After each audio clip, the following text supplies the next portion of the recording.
Hello, magandang araw sa inyong lahat. This is how to reset oil change indicator. Ayan, nagbi-blink yung oil indicator niya.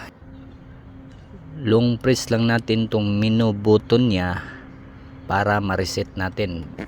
Ganito, dapat ilagay muna natin ang yan, odometer. Yan, odometer. Dapat ilagay natin siya doon sa mismong reset ng oil niya. Ayan, trip 1, battery, TCS, trip.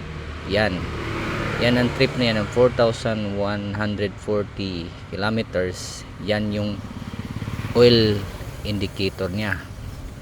Gawin natin, long press lang natin tong menu button niya, mga 2 seconds, tapos tignan natin tong number na to.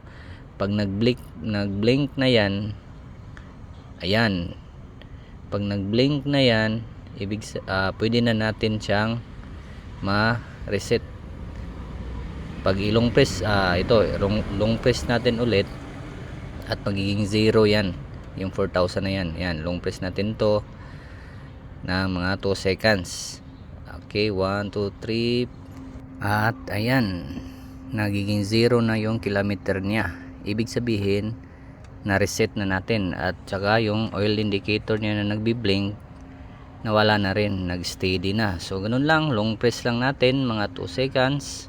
Tapos dito makikita na natin na 0 na, naghinto na yung pag-blink ng oil niya na indicator. Yun lang, okay na yung oil natin, na reset na. Okay, sana po ay may natutunan kayo sa video ito. Salamat sa iyong panonood at sa muling mga video tutorials natin.